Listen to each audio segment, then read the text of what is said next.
Welcome to Worldview Matters, discussing controversial issues, discerning current events, defending biblical Christianity. No topic off limits. And now, here's your host, David Fiorazzo. God bless you, friends. Thank you for watching, listening, and sharing. We've got Linda Harvey from Mission America joining us in just a minute.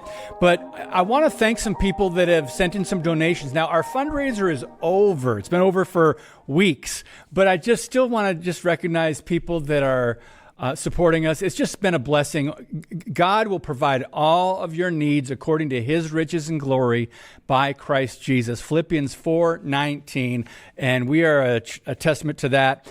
First of all, Nina from Virginia, thank you so much for your encouraging card and what you write. Nina, I give her a hard time. She's old school and still writes cards and letters, but I appreciate them so much because I'm kind of old school that way. But I want to thank Polly from Green Bay, Shelly from LeClaire, Iowa, Connie from Osakis, Minnesota, Rhonda and Rod from Palatine, Illinois. Palatine? There's no S in there. Adam from Valparaiso, Florida. Steve from Kimberly, Wisconsin, and Linda from The Woodlands, Texas. God bless you all. I think that's everybody, but thank you so very much. You keep us going. We are good to go. As Paul writes, we are amply supplied. We have all we need, and praise him for his provision and faithfulness. So Linda Harvey with Mission America, we're kicking off this episode and talking about a few articles on her website. One of them is good news, the top 10 positive declining trends in America. And we're going to give you a perspective, a balanced perspective on positive declining trends. And let's bring her in right now. Linda, good to see you. Happy New Year.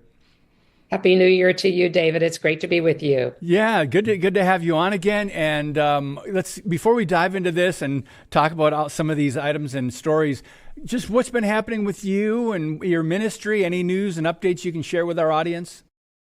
Well, sure. This past fall, we spent a lot of time, as you know, we do a lot on the LGBTQ agenda, quote unquote, in the schools. And what we've done this past fall is we really exposed the idea of so-called homosexual or transgender history month. That was in October. And we called for many ministries around the country to join us. I believe you all did as well, to speak out about this and say, what? The best homosexual history starts with Genesis 19 and Sodom and Gomorrah and God's condemnation of that behavior and his forgiveness of those that want to leave that lifestyle. So we did that this fall. And then we've done a lot in the last few months just talking about Islam relating to the LGBTQ agenda, which is so much in the news, not just in America, but globally. And also, we just, as you said, published an article about the top 10 declining trends in America. So also what we have on our radar to look out, thanks to your calendar, the, what do you call it? The School Corruption Propaganda Calendar. Coming up is No Name Calling Week. That's January 19. It starts, and then National Day of Reading, Promoting Gender Confusion. That's at the end of February. So there are things throughout the year. It's not just October. It's not just June, right? For, Pride Month or whatever. So let's go through some of these and start with number 10. Linda, this was interesting. Radical LGBTQ advocacy groups are losing money. And that's good news. But, they have so much momentum that they have established over the decades. But talk about the good news here for us. Yeah, the good news is, and as we all know, when Donald Trump came into office, he declared that there are two genders, male and female. And he also put an end to so much of the DEI school funding, the attempted hijacking of Title IX, and pushing pronouns and boys in bathrooms and boys in girls sports and so on. So a lot of these federal funding streams dried up, and that's for the radical homosexual groups, as well as their donors saw the trend and decided in many cases to cut off so much of their funding. So the Human Rights Campaign, GLSEN, the Gay, Lesbian, and Straight Education Network, and others like the Trevor Project all laid off staff. And so we were very gratified to hear this. And also the corporate funding in the wake of the Bud Light situation a year and a half ago. Yeah. So the corporate funding for pride parades and these local LGBTQ groups has also dried up. I just read an article in Ohio that many of the local, there are 30 some homosexual, transgender nonprofits in Ohio, just in Ohio. So they're losing funding too. So we have, yes, the momentum is there. The Democratic Party, the National Education Association, all of the left-wing media are all behind this and behind them. But we can cheer that for the first time, there's been a hiccup in their momentum. So. Yeah, and as you said in here, the less funding they have, the less harm to our children and our culture. And so, I mean, what did I titled this podcast? Because I always write down a little title before we start talking about all this, and I titled it "Moral Decline Slows, but the Damage is Done."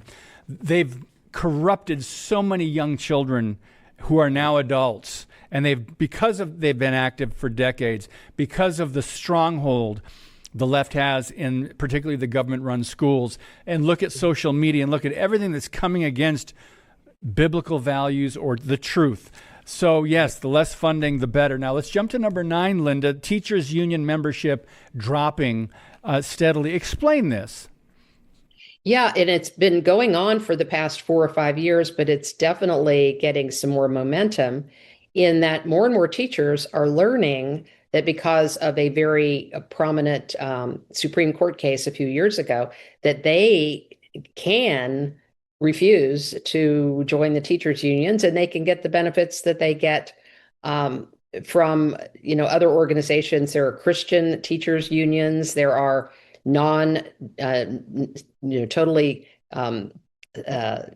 neutral teachers unions where they can get liability insurance and those kinds of things. You don't need to be part of the very far left radical teachers union agenda to get those benefits. In fact, many teachers, once they find out that they're just an arm of the Democratic Party, the far left of the Democratic Party, they don't want to be a part of that any longer. And so that membership is declining. Also, public school enrollment, because so many parents are finding out that there are alternatives, homeschooling, Christian schooling. Public school enrollment is also declining. So that's also good news that pairs along with the decline in the teachers union membership. So Linda, your thoughts on, before we get to number 8, parents turning to private schools, religious schools, homeschooling, that's all good. But at this point, is it too late? The government, the public schools are irredeemable, in my opinion, and most people that I know that are the Alex Newmans and the Heidi St. Johns and the so many other people. What are your thoughts? Even though it's good news that some parents are now finally going to private school, religious, or homeschooling. Yeah, I get this pretty often because I spend so much time on the public schools. My own children went to public schools, and it wasn't my first choice, but long story, but I had no choice but to do that at that time. This is 30 years ago. And it wasn't anything close to what it is now. But yeah. But my thought is what you always ask the question when there's a question like this, what's the alternative? Okay, all the Christians pull out of doing anything to influence the public schools, all Christians and conservatives. What would that look like for America? They're already producing barbarians, but not all our kids are barbarians. We are talking about national security issues at this point. We cannot abandon totally the public schools. We have to stay engaged and keep them at least at bay, because if we don't, we're going to have more. I mean, I'm jumping to some conclusions here, but that young woman who drove into the ICE agents yesterday, I don't know if she was a public school product. She's apparently in a lesbian relationship, so she's confused in that way. We've seen more and more students who become young adults who are transgender or homosexual, and they are, or some other, they're radicalized by Islam, and they become violent. You know, how many more of those do we need to begin to start to say, we cannot turn our backs on the public schools. We have to keep working for election of conservatives, school board members where we can, holding people accountable for their curriculum and bad, poor, obscene book choices, and so on. Yeah. All the things and the DEI issues that President Trump is defunding. We have, in Ohio, we have defunded we banned boys and girls sports. We've banned these medical procedures on children, these transgender Frankenstein procedures. Many other 20 some other states have done the same thing. So we need to keep standing and looking at this and saying, yes, if you can get your children out and educate them, otherwise do so, but don't turn your back on the public schools. I think that's a very balanced approach. I do. I know some people have changed their tune over the years. They used to say, no, we need our Christian children in the public schools. But you're thinking, okay, what are they up against if you keep the kids in there? Anyway, but I appreciate that perspective, Linda. Let's go to number 8. And more Planned Parenthood clinics are closing, the brick and mortars. Now, this is not necessarily surprising, but yet, as we know, since Roe v. Wade was overturned, there are even more abortions, and Planned Parenthood still gets funding from taxpayers. Your thoughts on that. Give us perspective on this one. Yeah, unfortunately, abortions are going up. And I think it's probably because of the chemical abortions and the tragic ease with which we can kill our own children in the quietness of the apartment or the bedroom or the bathroom in someone's home. That's a sad, sad situation. But brick and mortar facilities are no longer needed for abortions in so many areas. And until the Congress and the FDA gets hold of this and the courts stop blocking any means of changing that, regulating those abortion pills, we need to continue to pray about this. It is great that Planned Parenthood facilities are declining because they're getting Medicaid money by providing, contraceptive, gynecological screenings, probably getting Medicaid money in many states for providing cross-sex hormones and puberty blockers without much in the way of counseling to young people. So it's good that all of that's happening. And the big, beautiful bill, I believe, is the one that cut the Medicaid funding. But what we need to do is to decrease the number of abortions, period, especially those chemical abortions, all of them, but the chemical abortions where we need to spend some time now. Yep. And, it's a heart issue. It's a worldview issue. Life, human life in mother's wombs. God as the creator, human life, male, female, gender, marriage, family. There's a progression.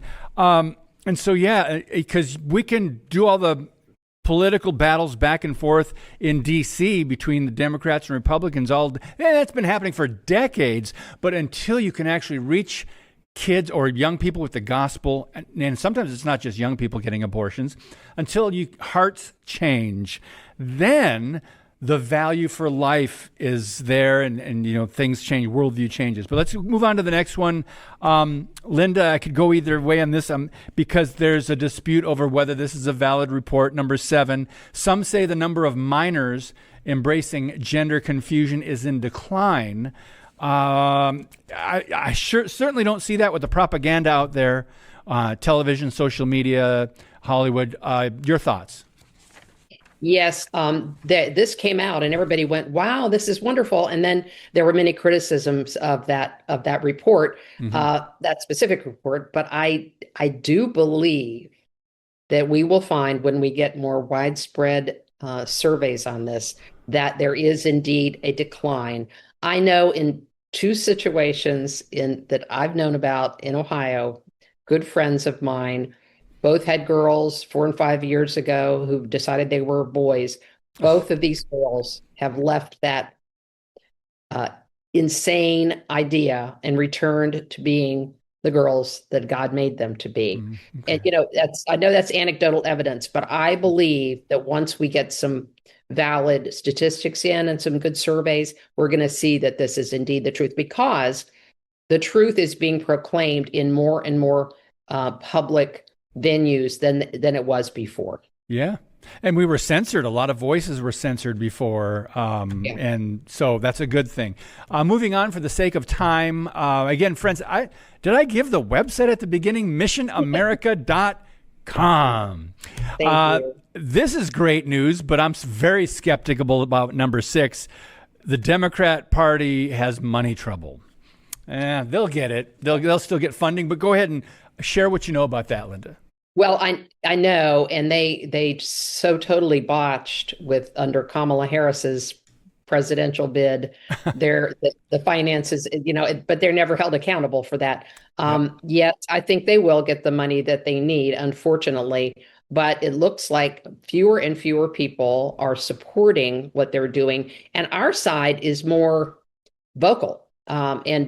Because of so many things that have happened recently, and the Donald Trump administration allowing us to have more of a voice, I'm just hopeful that this will hold, that they won't be anywhere nearly as well funded for these 2026 races as they were in 2025 and 2024.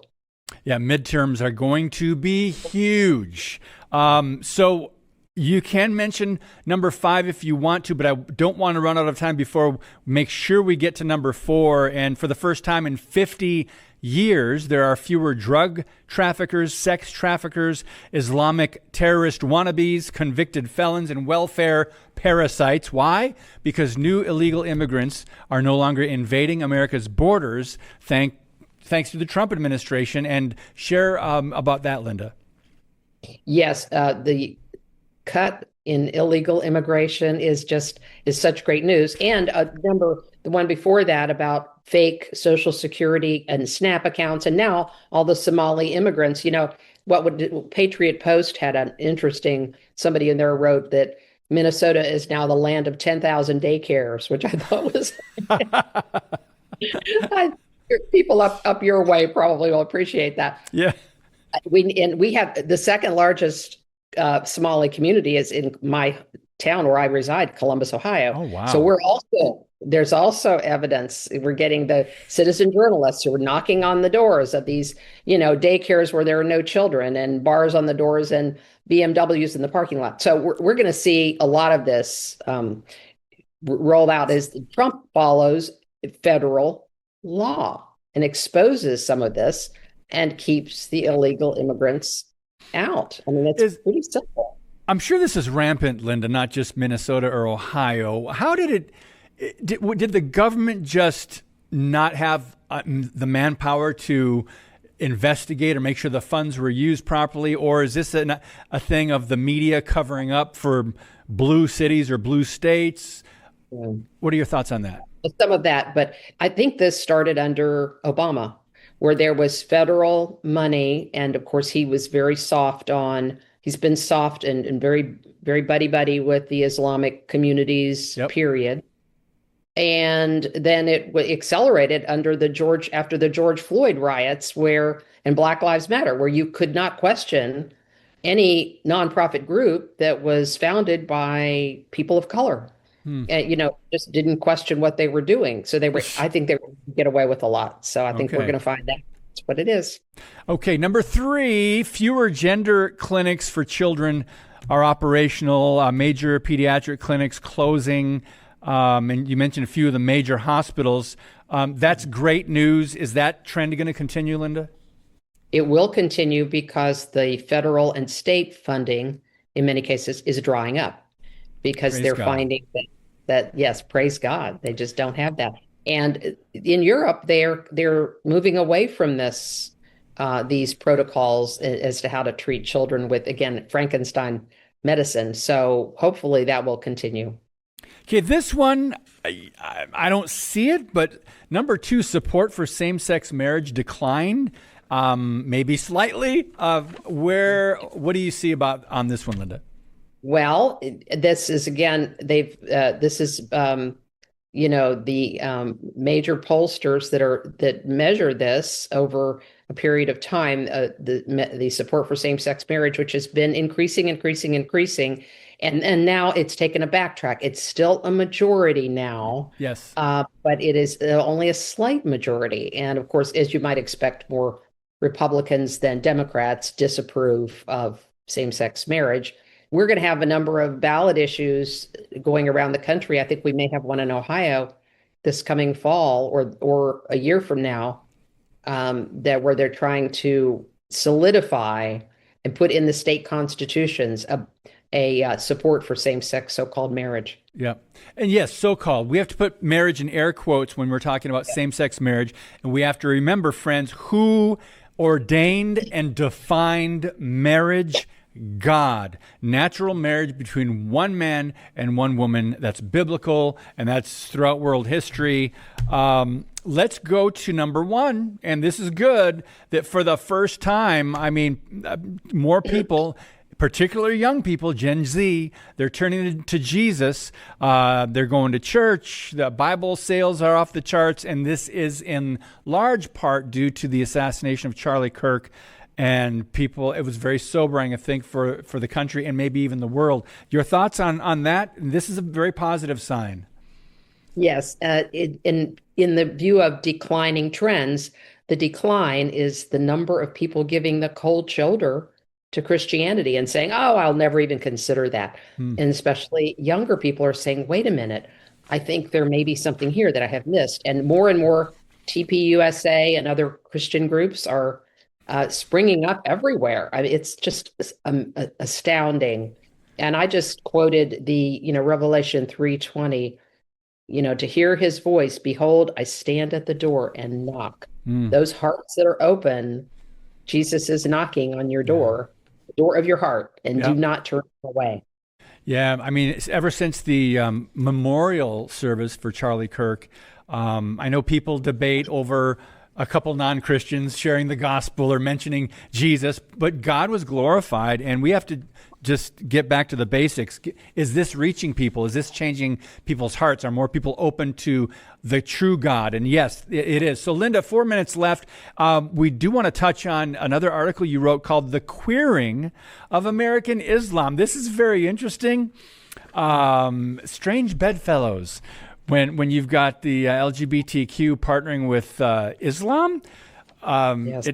So talk to us a little bit about this in light of what happened in New York City with the new mayor there. Just unbelievable what's going on. Right. Islam, strangely, in America, is paired up with mostly the Democratic Party. Most American Muslims vote Democrat, which when you think, they're the pro-abortion, pro-LGBTQ, pro-feminism party. Why would they do that? It's because I think the bottom line is their mutual hatred of Jesus, of the truth of the gospel, and of the conservative power that has been unleashed through Donald Trump and the resurgence of Republicans who some of the time now have courage, which we weren't seeing for so long. The Democrats have courage, and they're going further and further left. But yeah, that's the partnership. Most American Muslims, 52% in one survey, approve of homosexuality, if you can believe that. Where you have in Gaza, 90-some% of the Gazans who were surveyed do not. Wow. The queers for Palestine, remember those signs in some of the gay pride parades this past year? People are going, what are you doing? Because in America, it's a different story. You have Rashida Tlaib, you have Ilhan Omar, you have all these people that are very sympathetic to or are Muslims, and they're not just Democrats, they're far left Democrats. Is this They're useful tools. They're just useful tools for the time being for that movement. is this an issue of ignorance, or let's just say, in Christianity in America, there are nominal Christians. They're like worldly Christians, lukewarm. Maybe they don't know the full teachings of the Bible. They've never read the Muslims, I would think, especially the over half that support homosexuality, because Islam clearly teaches, if you read, the Hadith and the Quran, they're against any sexual immorality harshly, intensely. So, Yes, go ahead. I think that it's what you're saying. It's within their culture. They're so much more embedded, even if they're secularized, and so many of them are secularized.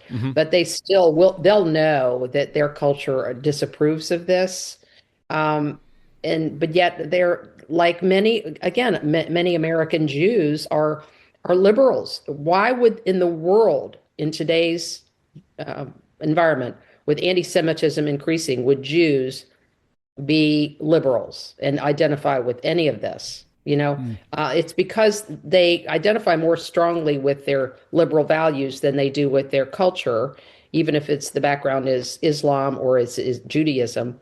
And yet they still hold on to that because that's their tribe, if you will. And people need to wake up and realize, what is it you believe? These are real beliefs. They have a real political implication for all of us. And so, especially in America, we have the freedom to change all of that and to move away from it. And it may be naive, but as you say in the article, the homosexual trans movement is looking for any group that stands in hostility to Judeo-Christian faith and values, even working for the collapse of America. And we just have to understand. Again, that article, friends, is The Queering of American Islam, is at missionamerica.com. Linda, so great to catch up with you. Lord willing, we'll do it again in the near future. Thank you for your time. Thank you, David. Great to be with you.